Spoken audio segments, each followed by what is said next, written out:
नर्मदे हर। आज हम आपको एक ऐसे सिद्ध संत के दर्शन कराने जा रहे हैं जो बहुत ही हंसमुख, सहज और सरल हृदय संत हैं। महाराज जी माँ नर्मदा जी की आजीवन परिक्रमा पर हैं और माँ नर्मदा जी के तट पर एक छोटे से आश्रम में महाराज जी भक्ति, साधना और तपस्या के साथ साथ सेवा और परमार्थ का कार्य भी कर रहे हैं।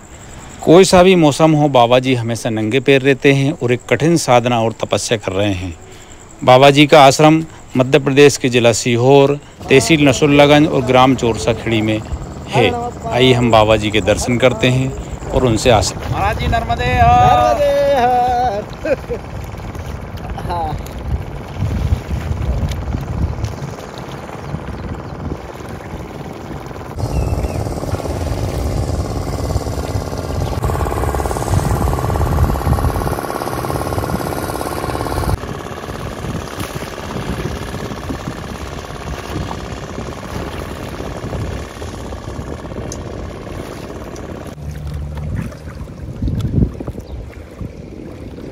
महाराज जी नर्मदे नर्मदे हर नर्मदे। दर्शन करने से ही पाप नष्ट हो जाते नष्ट हो जाते हैं और इसका लाभ उठा रहे हजारों लाखों लोग परिक्रमा करके, है ना। ये तो राज राजेश्वरी है, राज राजेश्वरी। हाँ, माँ नर्मदा राज राजेश्वरी, क्योंकि कलयुग में इन्हीं का राज चलता है। हाँ। माँ नर्मदा का सारे साधु संत और जो भी सन्यासी सब माँ नर्मदा के तट पे अपना तप कर रहे हैं। अब हम भी वही कर रहे हैं, अपना स्वयं का उद्धार हो जाए, बस जिसके लिए हम आए हैं, भटक रहे हैं, बस वो हो जाए। और ये सब होगा माँ नर्मदा के तट पे ही। जी जी। हाँ, मैया का तट पतित पावन है, पतित पावन और सारे संसार को तारने के लिए आई है जी। हाँ, पर ये समझ है अपनी अपनी, सारे तो तरेंगे नहीं। संतों की सेवा कर रहे लाखों लोग, मैया के तट पे हजारों लोग ऐसे हैं जरा जो बड़े भाव से सेवा कर रहे हैं साधु संतों की। जी जी। उनका तो उद्धार वैसे उनके संतों के दर्शन से हो जाता है, माँ के दर्शन से, संतों के दर्शन से। कई पुरातन काल कई ऐसे संत है कि जिनकी उम्र ही नहीं मालूम, उम्र ही नहीं मालूम है ना। जैसे अपने सियाराम बाबा है या पतई वाले बाबा है, सीताराम बाबा है। ये तीन संत जो अभी फिलहाल कलयुग में है, ये तो सत्पुरुष है। सत्पुरुष, उनको पता ही नहीं है उम्र का। पता ही नहीं उम्र का, और सदैव भगवान में लीन रहते हैं। ऐसे संतों का दर्शन से ही लाभ हो जाता है और अपना जीवन तर जाता है। अच्छा महाराज जी, हम भी बड़े सौभाग्यशाली हैं और हमारे जो दर्शकगण जो वीडियो के माध्यम से माँ नर्मदा जी के और साधु संतों के दर्शन कर रहे हैं, वो भी बड़े सौभाग्यशाली हैं कि हमें मैया के दर्शन के साथ साथ संतों महात्माओं का भी दर्शन हो रहे हैं। वैसे तो भाग्यशाली हम भी इसीलिए है भैया, और तुम भाग्यशाली इसलिए क्योंकि तुमको तो देवताओं ने पहले वरदान दे दिया कि नर्मदे हर। आज हम फिर माँ नर्मदा जी के तट पर हैं। जगत की जननी राज राजेश्वरी माँ नर्मदा के किनारे आज हम फिर खड़े हैं और हम नर्मदा जी के किनारे सिर्फ दर्शन करने मात्र से ही हमारे पाप नष्ट हो जाते हैं या पाप कट जाते हैं। वैसे हमारा भाव ही बदल गया, तो मैया ने अभी अपने सानिध्य में हमको ले लिया और वहीं से हमारा ऐसा लगा कि नहीं, मैया के किनारे ही अपना जीवन व्यतीत करना चाहिए। तो बस यही भाव लेके चल रहे हैं और माँ कहाँ हमारी नैया पार लगाती है, बस उन्हीं के इसमें है। तो महाराज जी, इसमें अगर प्रतिदिन स्नान करते हैं तो हमारे को कोई दोष लग ही नहीं सकता, बिल्कुल नहीं लग सकता। पर इसका ये भी एक प्रभाव है बेटा कि अपन यहाँ तो दोष अपन मिटाने के लिए आते हैं, बाहर फिर वही दोष करेंगे तो फिर नहीं मिटे जाएंगे ना। जी जी। अगर यहाँ आए और निर्मल हो गए और फिर जाके वो गंदे में लौटे तो वही हो गया, है ना। इसलिए अपन अपना मन सदैव निर्मल रखना है, अपने मैया के प्रति वही भाव रखना है। ये तो राज राजेश्वरी है माँ नर्मदा, यहाँ तो सारे लाखों लोगों के पाप धुल जाते हैं और कई लोग मैया के इससे तर जाते हैं।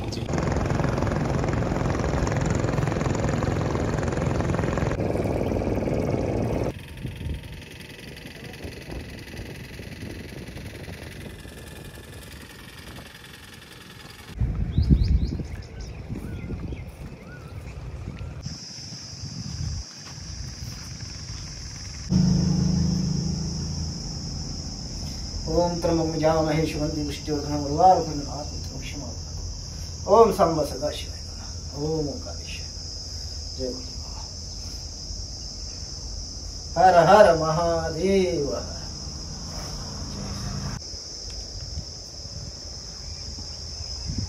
ये महाराज जी का आश्रम है और महाराज जी यहीं पर विराजमान हैं। महाराज जी का ये पूजन स्थल है। महाराज जी यहाँ पर पूजन करते हैं, भक्ति और भजन करते हैं। जय हो मैया, जय हो मैया, जय हो मैया। रामचरितमानस। और यहीं से ये मैया के सुंदर दर्शन होते हैं। मैया जी के दर्शन हो रहे हैं, नर्मदा मैया के दर्शन हो रहे हैं। बहुत ही सुंदर दर्शन होते हैं यहाँ से। और महाराज जी यहीं से माँ नर्मदा जी के 24 घंटे दर्शन करते हैं।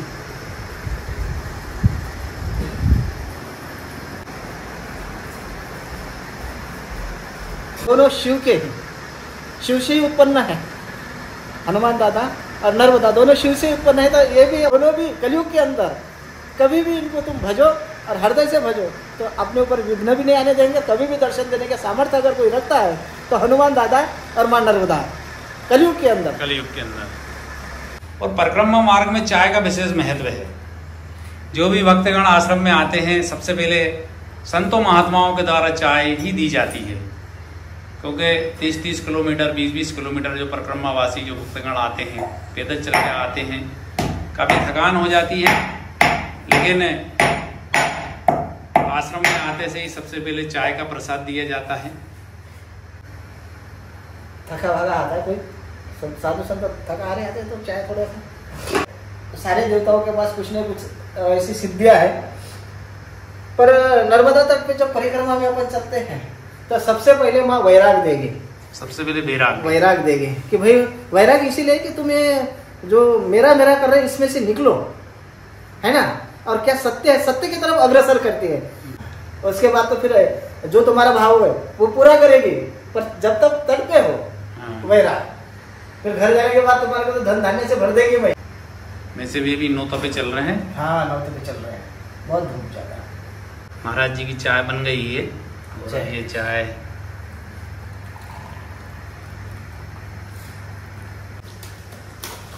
अच्छा महाराज जी, भोजन प्रसादी तो आप एक समय ही बनाते होंगे? हाँ बाबा, एक समय ही बनाते हैं।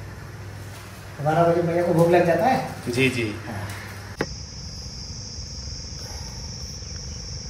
ये बाबा जी के टिक्कड़ बन रहे हैं।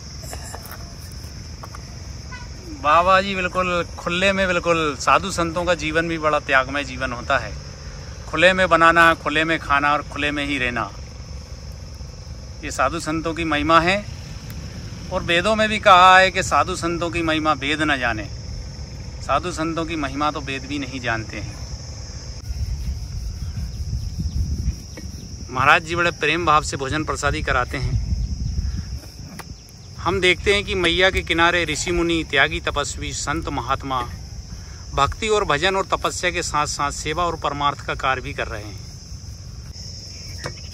महाराज जी टिक्कड़ तो बहुत मोटे मोटे बन रहे हैं। मैया के जल का क्या महत्व है? मैया का जहाँ से उद्गमन हुआ है वो जंगलों से हुआ है। कई पेड़ पौधे, कई ऐसी औषधियाँ हैं जो मानव जीवन के लिए बहुत उपयोगी और ज़रूरी है। और वो जल जब निकलता है वहाँ तो सारी जड़ों से निकलता है और छिनते हुए चलता है। यहाँ तक आने में कई जड़ी बूटियों का उसमें प्रवेश हो जाता है, तो उससे आदमियों का वैसे उद्धार हो जाता है, कई बीमारियाँ ठीक हो जाती है। और वैसे तो मानव को मैया नर्मदा का जल पीने से कभी बीमारी नहीं हो, उसमें वो तासीर है, वो तो अमृत है। माँ करुणामयी है माँ नर्मदा। सारे जो भी दुखी आदमी आता है उसका दुख दूर करती है माँ नर्मदा, है ना।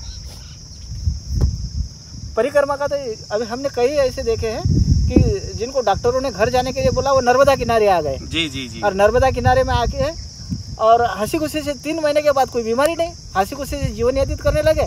तो ये तो है कि धरती का स्वर्ग है, ये धरती का स्वर्ग। और स्वर्ग को छोड़ के और माँ को छोड़ के कोई बच्चा कैसे जाए? जी जी जी, है ना। तो हमारा भी भाव वही है कि अंत में अंतिम सांस मैया के श्री चरणों में निकले, मैया के किनारे निकले, वही भाव लेके चल रहे हैं। अच्छा, माँ तो हमारी ऐसी है करुणामयी कि जो चाहिए वो दे देती है। हाँ, पहले साक्षात है, ये तो साक्षात उदाहरण है। नर्मदा मैया की जय। मैया के किनारे, मैया के तट पर आनंद ही कुछ और होता है। साधु संतों के बीच में भोजन प्रसादी करना, ये तो परम सौभाग्य की बात होती है। अच्छा महाराज जी, जो परिक्रमावासी आते होंगे तो उनके लिए भी भोजन प्रसादी आप यहीं बनाते हैं? हाँ, उनके लिए भी।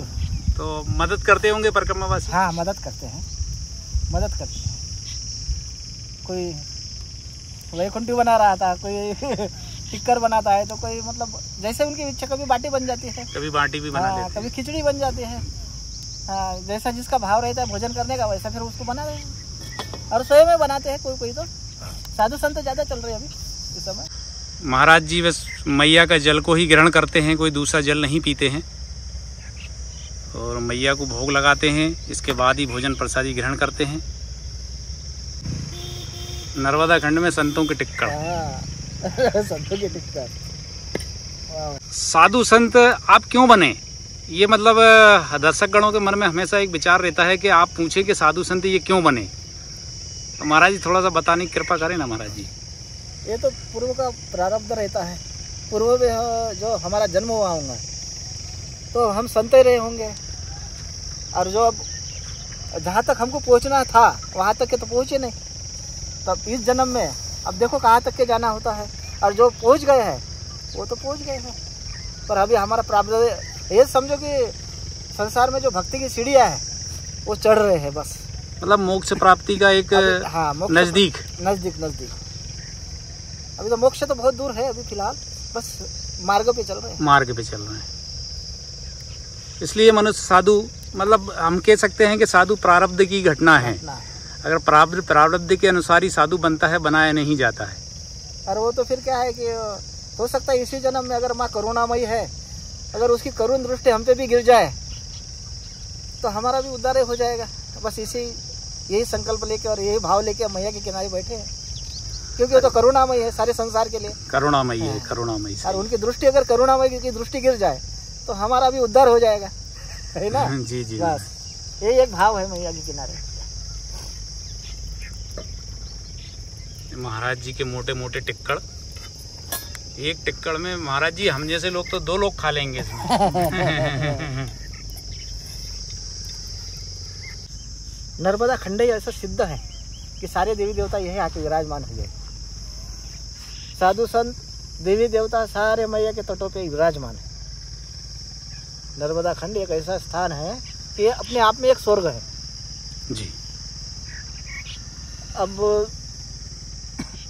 गंगा मैया यहाँ मिलने आती है मैया से, ऐसे सारे तीर्थ भी मैया से मिलने आते हैं, जैसे गंगा आती है वैसे। तो देवी देवता साहजिक है, देवी देवता तो आना ही है ना? ये तो मैया का पावन तट है ना? और दूसरी बात है कि करुणामयी का, माँ नर्मदा का कलयुग के अंदर जितना प्रभाव है बाकी किसी का नहीं है जी। शिवपुत्री है तो इसका तो प्रभाव ज़्यादा है, तो सारे देवी देवता इनके तट पे आते हैं साहजिक। अच्छा महाराज जी, माँ नर्मदा जी के तट पर कई महात्मा भी हमें ये बताते हैं, जो साधु संत हैं वो भी ये बताते हैं कि कन्या भोज कराना चाहिए। कन्या भोज का क्या महत्व है? महत्व यह है कि कन्या के रूप में ही माँ नर्मदा का प्राप्त ये हुआ है ना, और कन्या भोज कराते हैं तो हो सकता है भाव रहता है आदमी का, किसी न किसी रूप में मैया आ जाती है। कन्या के भाव में हो सकता है कन्या भोज करके चली जाए आपके वहाँ, तो वही भाव में वो आती है मैया। इसलिए मैया के तट पर कन्या भोज अवश्य कराना चाहिए। कराना चाहिए, इससे बड़ा पुण्य और कुछ नहीं है। कितना पावन धर्म है हमारा, कितना पवित्र धर्म है कि हम मातृ शक्ति जो है हमारी, कन्या से हम पूजन शुरू करते हैं तो कन्या के रूप में, माँ के रूप में, बहन के रूप में, बुआ के रूप में, भांजी के रूप में, कितना मतलब हम सम्मान और पूजन पाठ करते हैं मातृ शक्ति का। शक्ति का पूजन तो करना ही पड़ेगा, देवताओं ने किया तो अपन तो मानव है। लेकिन महाराज जी से सिर्फ हमारे धर्म में ही देखने को मिलता है, हम दूसरे धर्मों में ये चीज देखने को नहीं मिलती है। जी जी। ये एक सोचने वाली बात है कि जितना मातृ शक्ति का सम्मान हमारे धर्म में है, जी जी, आदर सम्मान जो हमारे धर्म में है वो किसी धर्म में नहीं है महाराज जी। हाँ बाबा, वो अपने धर्म में देखने मिलेगा वो। मतलब हम हर रूप में कन्या, मतलब मातृ शक्ति को हर रूप में पूज रहे हैं महाराज जी। जी जी जी। अब मातृशक्ति के बारे में अगर पूछेंगे तो जैसे हमारे शिवाजी महाराज हो गए या और भी जो सिद्ध पुरुष पहले के थे, है ना, तो इन्होंने तो शक्ति की ही पूजा की है ना जी, तभी शक्तिमान बने। और उस समय तो, अभी तो कुछ भी नहीं, उस समय तो ऐसा काल था कि हमारे ऊपर ऐसे अंग्रेजों ने तो कम हमारे ऊपर राज किया है, बाकी औरों ने भी किया है। मुगलों ने ज्यादा करा, मुगलों ने बहुत अत्याचार करे। मुंह तोड़ जवाब तो शिवाजी ने दे। कभी महाराष्ट्र देश तो कभी मतलब इनका गुलाम नहीं रहा। शिवाजी महाराज थे वहाँ पे, तो वो तो शक्ति की पूजा करते थे। शक्ति की पूजा करते थे, माँ को बहुत मानते थे, जीजाबाई को। तो ऐसे बहुत से पुरुष थे उस समय, तो शक्ति को तो मानना ही चाहिए भाई। भगवानों ने माना तो हम क्या। उस समय पे भगवानों के समय भी देवता और दानव थे, आज भी देवता और दानव हैं। जी जी जी। तो आप देखे रहे हैं, समझ भी रहे अपन, दानव भी है देवता भी है, दोनों हैं। तो पहले से चलते वाला पुरातन काल से। हमारे दर्शकगण यही बोलते हैं महाराज जी कि जब भोजन बनता है तब आप साधु संतों के पास क्यों पहुंचते हैं? ये तो भाग्य का है ना। तो हम जिसके भाग्य में हमारे दर्शकगणों को ये बताना चाहते हैं कि साधु संतों का जब भोजन बनता है तभी हम साधु संतों के पास पहुंच पाते हैं उनके दर्शन के लिए। और हम ये दिखाने की कोशिश करते हैं कि साधु संतों का त्याग में जीवन कैसा होता है।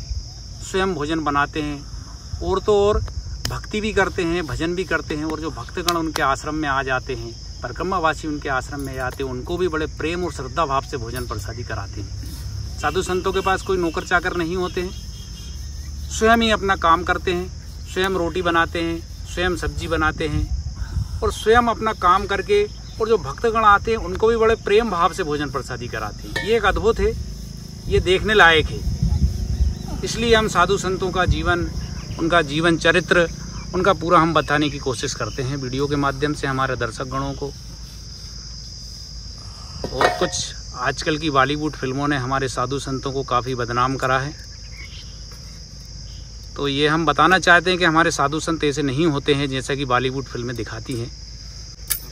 जैसे कि हम बॉलीवुड फिल्मों में देखते हैं तो ये बॉलीवुड फिल्मों वालों का एक सोची समझी एक प्लानिंग के तहत हमारे हिंदू धर्म और हमारे सनातन धर्म को बदनाम करने की एक कोशिश रहती है। साधु संतों के चरित्र को गलत दिखाते हैं, उनके जीवन को गलत दिखाते हैं। लेकिन हम जब माँ नर्मदा जी के तट पर आते हैं और हम जब देखते हैं साधु संतों का जीवन चरित्र, तो हम स्वयं असमंजस में पड़ जाते हैं कि इतना त्यागमय जीवन है साधु संतों का, कि हम देख के हैरान हो जाते हैं कि इतना त्यागमय जीवन है। साधु संतों का तपस्या कर रहे हैं, भक्ति कर रहे हैं, सेवा और परमार्थ का कार्य कर रहे हैं। आज हमारे घर में अगर 2 या 4 लोग भी आ जाते हैं तो हम भोजन कराने में परेशान हो जाते हैं। लेकिन साधु संतों के पास कभी कभी 200, 300 परिक्रमावासी आते हैं और साधु संत बड़े प्रेम भाव से उनको भोजन प्रसादी कराते हैं। यही तो महिमा है हमारे साधु संतों की, हमारे सनातन धर्म की और माँ नर्मदा जी की। माँ नर्मदा का मेला में सारी दुनिया आवे रे, दुनिया आवे मैया मन की मुरादे लावे रे। बाजन आवे मैया तेरे गुण वो गावे रे। बाजन को मैया तूने पालना झुलाया रे, तारा चरणों में सर को झुकावे रे। माँ नर्मदा का मेला में सारी दुनिया आवे रे।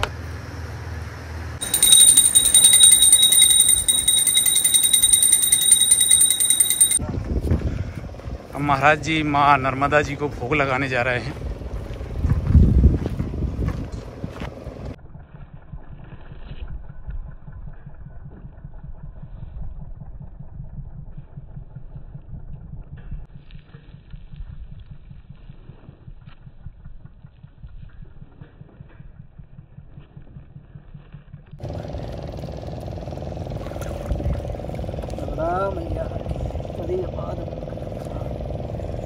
मैया के तट पर जो भी साधु संत विराजमान हैं, जो भी भोजन प्रसादी जब बनाते हैं तो सबसे पहले मैया को भोग लगाते हैं।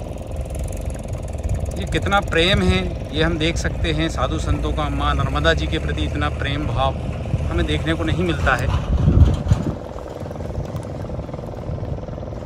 मैया को भोग लगा रहे हैं महाराज जी।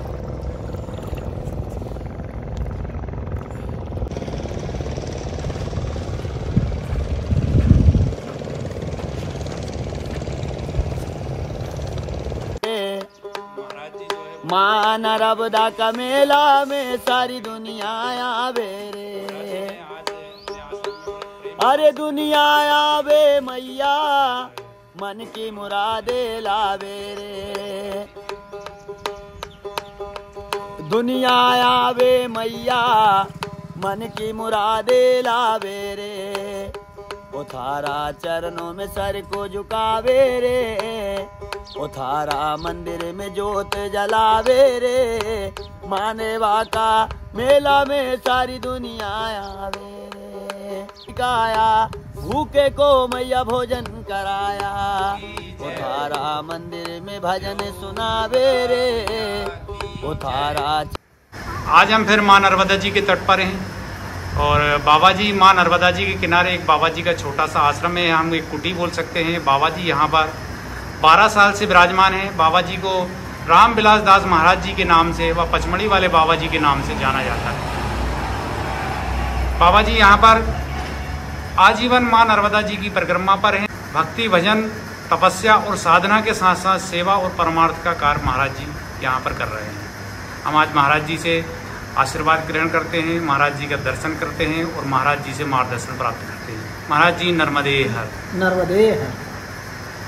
महाराज जी आप 12 साल से माँ नर्मदा जी की परिक्रमा पे है और यहाँ माँ नर्मदा जी के तट पर विराजमान है। जी जी। तो बाबा जी आपको कैसा लग रहा है? ऐसा लगता है कि जैसे स्वर्ग में है, मैया के किनारे है, माँ साथ में।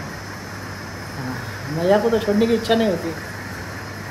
स्वर्ग जैसा आनंद आता है। स्वर्ग जैसा आनंद आता। महाराज जी जो परिक्रमावासी यहाँ पर आते हैं, भक्तगण आते हैं, काफ़ी संख्या में जब परिक्रमावासी चलते हैं तो आ जाते हैं, तो आपको उनकी सेवा करने से कैसा लगता है? बहुत आनंद आता है, बहुत आनंद आता है। वो तो माँ की सेवा है, नर्मदा की सेवा है। मैया साथ में रहती है उनके। हम कहाँ सेवा करते हैं? नर्मदा ही सेवा कर रही है। हम तो एक माध्यम बने हैं और अपने आप को बड़े भाग्यशाली समझते हैं कि मैया ने हमको इस कार्य के लिए और इस शुभ कर्म के लिए चुना। नहीं, हर कोई ये सब नहीं करता जो हमको मैया ने दी है। लगन आज हमें माँ नर्मदा जी के तट पर रामविलास दास महाराज जी के दर्शन हुए, जो पचमढ़ी वाले बाबा जी के नाम से जाने जाते हैं और माँ नर्मदा जी के तट पर 12 साल से विराजमान हैं और आजीवन परिक्रमा पर हैं। बाबा जी के हमें दर्शन हुए और वीडियो के माध्यम से हमारे जो दर्शकगण हैं और माँ नर्मदा जी की जो भक्तगण हैं उनको भी दर्शन हुए। हम सब धन्य हुए। बाबा जी आपको दंडवत प्रणाम। बाबा जी नर्मदे नर्मदे हर महाराज जी।